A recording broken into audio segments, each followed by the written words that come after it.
Hello दोस्तों, कैसे हैं आप। मैं हूं रत्नेश कुमार और आवाज़ न्यूज़ के स्टॉक मार्केट सेगमेंट पे आपका स्वागत करता हूं।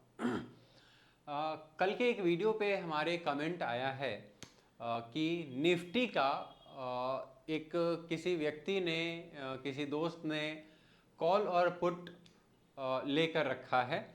अब वहाँ पे ये मेंशन नहीं है कि उसको बाई करके रखा है उन्होंने या सेल करके रखा है। तो उन्होंने एक नज़रिया पूछा है कि इसका क्या होगा। तो एक बार हम देखते हैं ज़रा कि किस तरीके से बिहेव कर सकता है कल तक, क्योंकि जो एक्सपायरी उन्होंने सेलेक्ट की है, जो एक्सपायरी है ये रिसेंट वाला है।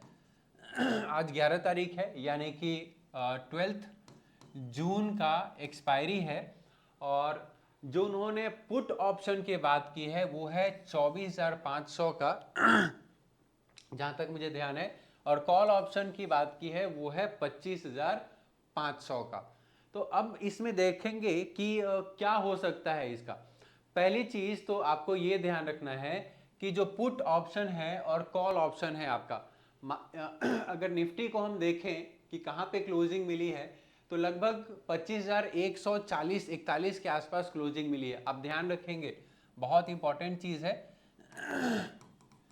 निफ्टी का जो क्लोजिंग है वो लगभग 25,141 के आसपास कुछ क्लोजिंग मिली है आज। अब अगर हम देखें, अगर आपको ज्ञान हो कि in the money call options क्या होते हैं, out of the money call options क्या होते हैं, at the money call options क्या होते हैं, in the money put option क्या होता है, out of the money put option क्या होता है, इसको कहते हैं मनीनेस ऑफ ऑप्शंस। ठीक है, मतलब ऑप्शंस का मनीनेस क्या क्या है उसका, और उसमें कितनी इंट्रिंसिक वैल्यू है। इंट्रिंसिक वैल्यू का मतलब अपना वैल्यू, ओरिजिनल वैल्यू, और कितना टाइम वैल्यू है। ठीक है, तो इसमें टाइम वैल्यू और इंट्रिंसिक वैल्यू दोनों ही बहुत महत्वपूर्ण है। खासकर टाइम वैल्यू की अगर हम बात करें, तो टाइम वैल्यू अगर नहीं है उसमें, तो ऑलमोस्ट उसके खत्म होने के चांसेस ज़्यादा हैं। कि ऑप्शन खत्म होने का मतलब है कि ऑप्शन का प्रीमियम जो है, जो प्राइस है, वो जीरो हो जाएगा। तो यहाँ पे देखिए जरा, ये 24,500 का पुट ऑप्शन आज की डेट में, आज मार्केट क्लोज हो चुका है, आज है आपका 11 तारीख, 11 जून।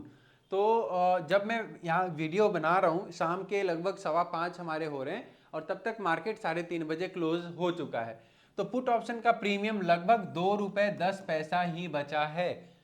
और मार्केट जो स्पॉट प्राइस है निफ्टी का वो 25,141, यानी कि ये कंप्लीटली ओटीएम में आ चुका है, आउट ऑफ द मनी में। और मोस्ट प्रोबेबली ये जो ऑप्शन है ये कल के दिन ये जीरो हो जाएगा। तो अगर आप इसके बायर हैं, अगर आपने बाई करके रखा है, तब तो ये आपका लॉस होने वाला है, ये लॉस देने वाला है आपको। और अगर आपने सेलिंग की हुई है तब भी आपको ध्यान देना है, क्योंकि ऑप्शन का प्रीमियम लगभग आप इसको जीरो ही समझो, क्योंकि जो लॉट साइज है वो है 75 का निफ्टी का, और यहाँ पे अगर 2 रुपए का है तो सिर्फ और सिर्फ 150 रुपए बचे हैं यहाँ पे। तो 150 के लिए अगर ये मार्केट कल को, अब व्यू के हिसाब से यहाँ पे काम करेगा कि पुट ऑप्शन को हम बाई कब करते हैं और सेल कब करते हैं। सेल कब करेंगे पुट ऑप्शन को सेल तब करते हैं, यानी कि खासकर पुट ऑप्शन की बात करें तो जब मार्केट ऊपर जाने वाला है आपका, तब हम क्या कर सकते हैं, पुट ऑप्शन को सेल करते हैं, यानी कि पुट ऑप्शन का प्रीमियम घटता है। तो खैर वो तो डिटेल में हम बात करेंगे आगे आने वाले टाइम पे। इससे रिलेटेड हमारे कोर्सेज भी वैसे डिजाइंड है।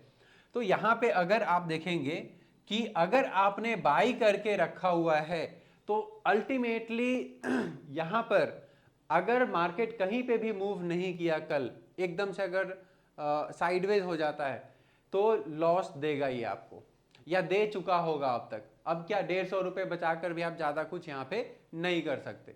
तो ध्यान पहले देने वाली बात थी कि आप जब ऑप्शन को बाई कर रहे हैं तब ध्यान देने वाली बात है कि कौन सा स्ट्राइक प्राइस हम सिलेक्ट करें।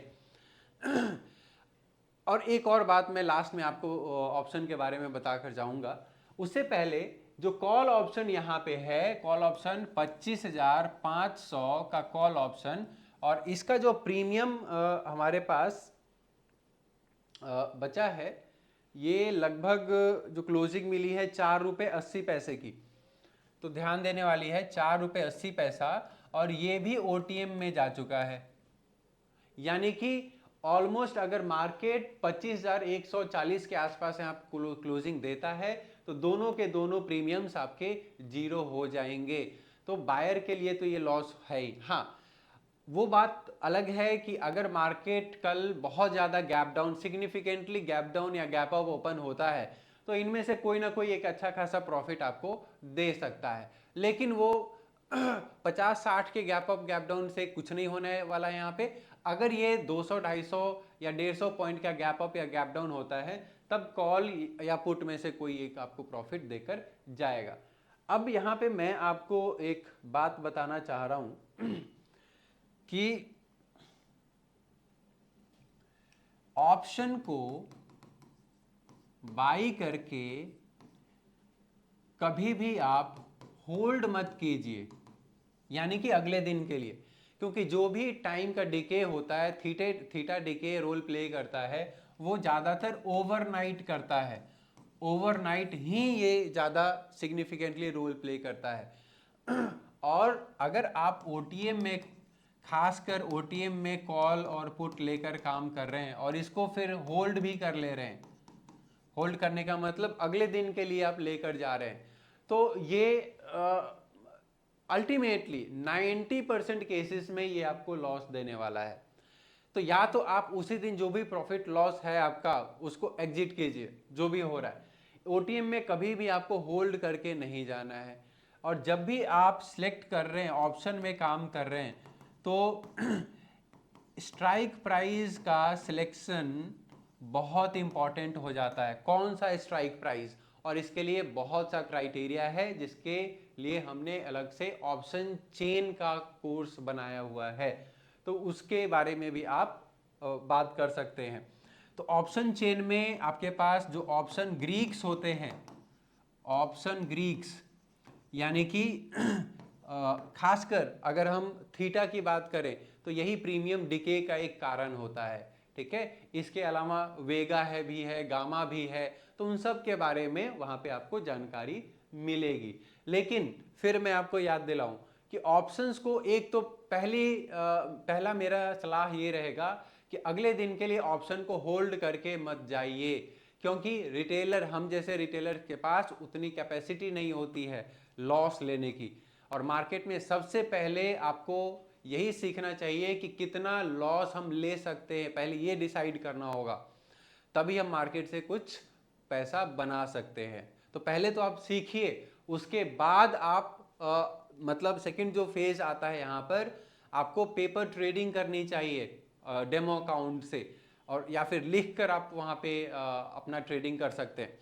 और उसके बाद छोटे अमाउंट से आपको स्टार्ट करना चाहिए ट्रेडिंग। एक बार में अगर आप पैसा लगाते हैं तो आप ये मान कर चलिए कि अकाउंट आपका खाली होने वाला है। इस बात का ध्यान जरूर रखना है, क्योंकि पहला 5,000, 10,000, 15,000 जो भी आप लगाएंगे वो सीखने के लिए ही आप मान कर चलिए, ठीक है। आपने स्ट्रैटेजी टेस्ट करने के लिए कि जिस भी स्ट्रैटेजी पे आप काम कर रहे हैं वो कितना प्रॉफिटेबल है।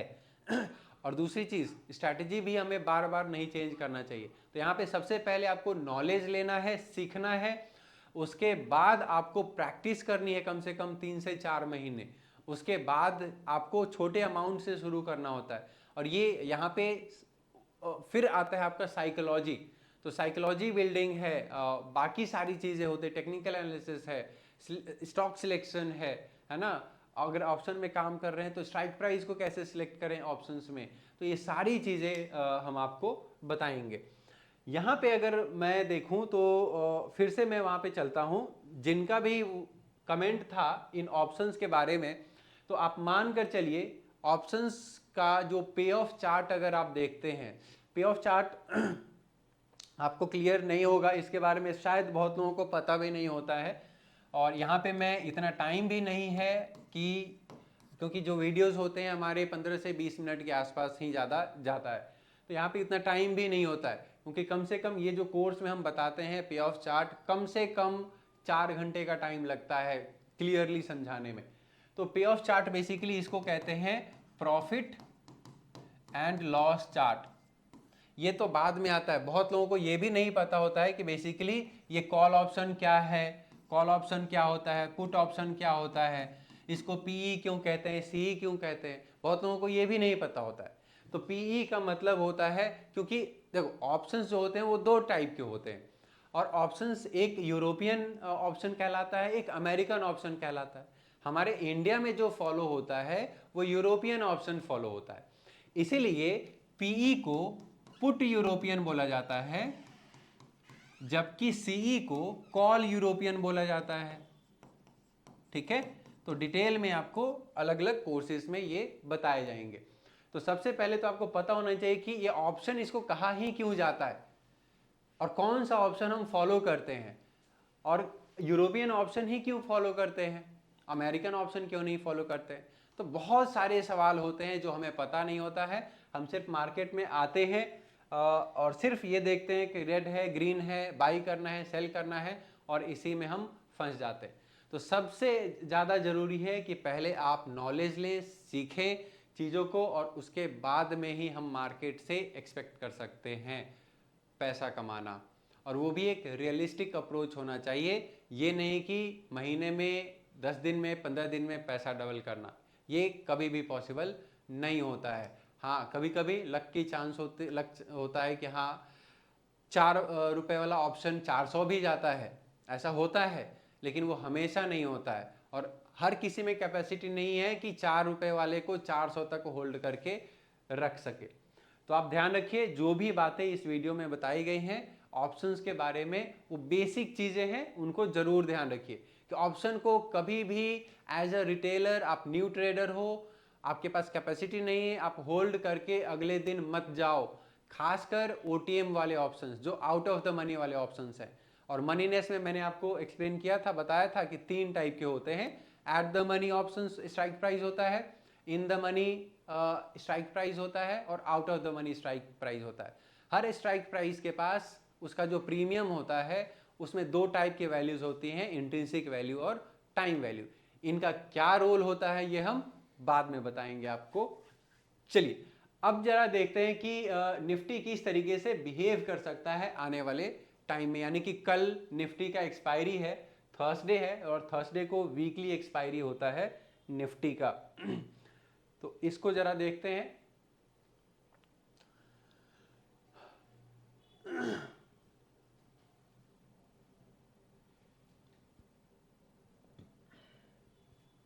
यहाँ पे अगर आप देखेंगे निफ्टी की जो क्लोजिंग मिली है ये लगभग 25,126, और यहाँ पे जो हाई लगा है अगर हम देखें तो ऑलमोस्ट 25,220 या 25 के आसपास तक का मार्केट हाई लगाया है। अब देखने वाली बात है कि आज भी क्या हुआ है कि मार्केट ने गैप अप ही, यहाँ पे अगर आप देखेंगे ये 11 तारीख का है आज, और ओपनिंग जो हुई है लगभग हल्का सा गैप अप हुआ है, मार्केट नीचे की ओर आया और फिर ऊपर की ओर गया है। क्यों गया है आपको ध्यान देना होगा कि पिछले 9 तारीख और 10 तारीख को यहाँ पे कंसोलिडेशन हुआ है, कंसोलिडेशन। ठीक है, मार्केट में बेसिकली 3 फेज होते हैं।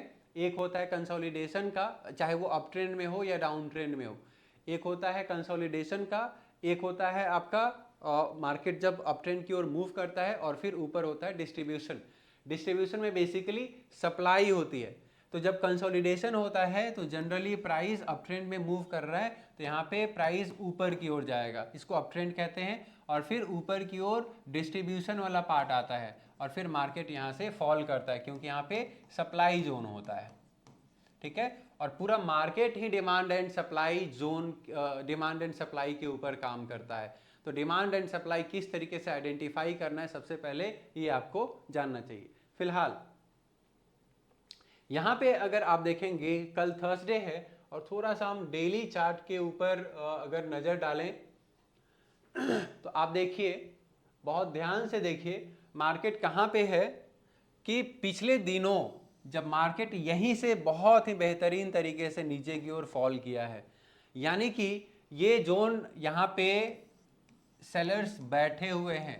तो बिल्कुल एक तो आपको ध्यान देना है कि मार्केट फिलहाल अप ट्रेंड में है अगर शॉर्ट टाइम फ्रेम में हम देखें, लेकिन यहाँ पे सप्लाई जोन भी है हमारे पास, तो यहाँ पे गैप भी फिलिंग हुई है, गैप क्रिएट हुआ है, तो मार्केट ये भी कोशिश कर सकता है। और दूसरी बात, जब एक बड़ी मूवमेंट आती है उसके बाद से मार्केट क्या करता है, खुद को स्लो, यानी कि वहाँ पे एकदम से एक दिन अगर बड़ी मूवमेंट आ रही है तो अगले दिन मार्केट उतना ज़्यादा मूवमेंट आपको नहीं देता है। तो बिल्कुल यहाँ पे ध्यान रखना है कि पॉसिबिलिटी ये भी हो सकती है कि पहले ये मार्केट इस गैप को फिल करे, ये मार्केट ये जो गैप क्रिएट हुआ है पहले इसको फिल करे और फिर ऊपर अगर निकलता है तो वो ज़्यादा अच्छा मूवमेंट आपको देकर जाएगा। तो एक्सपायरी है, खासकर ऑप्शन बायर्स के लिए ध्यान रखने वाली बात होगी कि एक्सपायरी वाले दिन ऑप्शन का जो प्रीमियम होता है ये बहुत तेजी से घटता है अगर मार्केट साइडवेज हो गया तो। ठीक है, साइडवेज के केस में आपको ध्यान रखना है। बायर तभी पैसा कमा सकता है जब मार्केट में वो मोमेंटम पकड़ना सीख जाए। सेलर एक बार गलती कर भी सकता है लेकिन बायर के लिए गलती का कोई चांस नहीं होता है। और आपको पता है कि सेलिंग के लिए कम से कम आपको 2 लाख रुपए चाहिए आज की डेट में, इससे कम में आपका ऑप्शन सेलिंग आप कर नहीं सकते। अगर आप हेजिंग का भी बेनिफिट लेते हैं तब भी कम से कम 50 से 60 हज़ार रुपए की ज़रूरत होगी। अब हेजिंग किस तरीके से की जाती है, तो हेजिंग पे भी हमारा कोर्स है, ऑप्शन हेजिंग, और हेजिंग को किस तरीके से हमें यूज़ करना होता है, इन सारे चीज़ों पे हमारा ऑनलाइन ऑफलाइन दोनों कोर्स चलता है। तो ये है आपका कल के लिए एक व्यू कि किस तरीके से मार्केट काम कर सकता है। तो मार्केट के लिए आप ध्यान रखेंगे कि पॉसिबिलिटी है कि गैप को ये फिल करे और फिर उसके बाद जाएगा, तब एकदम से अगर ऊपर निकलता है तो उस मूवमेंट के ऊपर हम भरोसा बहुत ज़्यादा नहीं करेंगे, वो कभी भी फॉल कर सकता है। तो प्राइस एक्शन को रीड करना आप सीखें, और प्राइस एक्शन बिना बेसिक नॉलेज के आप नहीं सीख सकते। तो आज के लिए इतना ही, फिर आपसे हम कल मिलते हैं। धन्यवाद।